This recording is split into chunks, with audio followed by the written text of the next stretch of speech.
All right, guys, we have another Tag Heuer on the show. Big thanks to Richard over at Saltzmans in Rhode Island. Link in the description, as well as a discount code that should work on most items from their online store. If it doesn't, definitely email, call with the information I give you, and make contact with them, see if you can work something out. So I will have to say right out of the gate that I stand by this. The Tag Heuer is, in my opinion, the most approachable, affordable luxury brand out there, both for muggles and watch enthusiasts alike. So they run the gambit, right? So they have quartz. This is a quartz watch. They have automatics, and they have higher end tier stuff, and they have more approachable, cost-effective things around the $2,000 mark, which this one's slightly elevated from that, but not much. That's why I say it's pretty approachable. All right, let's get into the watch review. This is, of course, the Tag Heuer Formula One, and it is the Senna Special Edition. There's a couple different Senna options out there from the brand. This one is a really nice touch with the black with the yellow accents. It pops really nice. I like the colorway. So the watch is 43 millimeter. It is a stainless steel DLC case. 43 millimeter. The lug to lug is a 48.3 millimeter. The thickness only 12.6, keeping it nice and thin with that quartz chronograph date 3 subdial thing going on there. So that's nice. We're going to start the chronograph too while we're talking about it.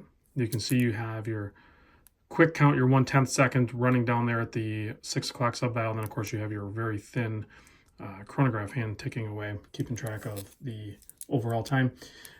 The lug width is a 21 millimeter. I know, kind of weird, but Tag does that. The strap is actually going to be a really good pairing with this one. Has that pressed embossed link style motif going there, but also with the yellow stitching. This one works really well. I would, obviously you can change it out to something else, but I would recommend just sticking with this one until it potentially wears out, and then just purchase another one because it pairs up so nicely with the watch.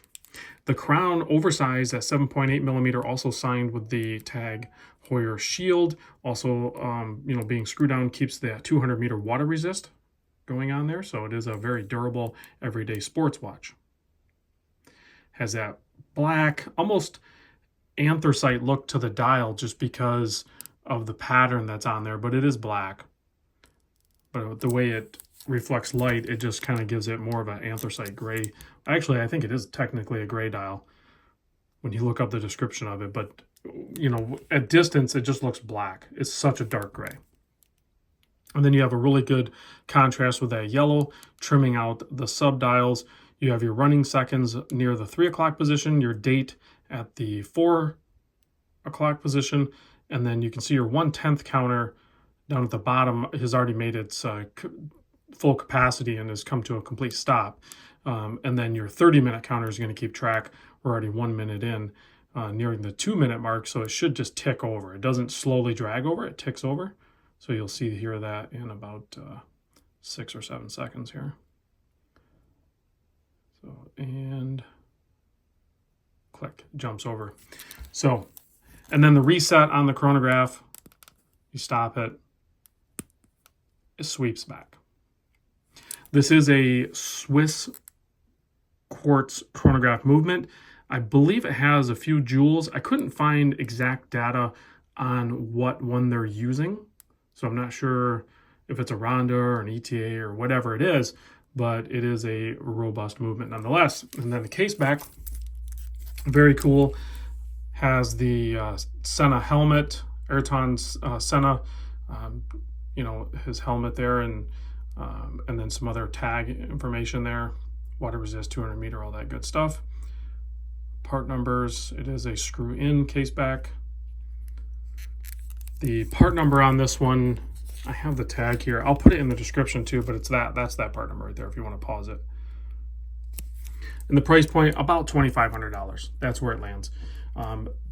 Before any discounts. Potentially with Tag, like I said, it's much more approachable, so you might have the opportunity to, there's other brands out there, don't get me wrong, there's other brands out there that I think are Swiss luxury brands that are also approachable, but Tag is, I think, more accessible if that makes sense to you. Like it's easier to acquire a really good looking Tag Heuer watch versus some of the other brands that might be close to the same price point.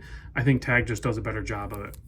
You have a ceramic bezel insert. This is a non-rotating bezel. It looks like it rotates, but it does not. I believe that's a tachometer scale on the outside there. Let's pop this on my 7 1/4 inch wrist so you can see what that looks like. It's easy to size the bracelet. I didn't do that. It's actually, you just flip this down here. I don't want to peel the plastic off. And then it's not holes, so it's infinitely adjustable up to, you know, there before it starts to spread out.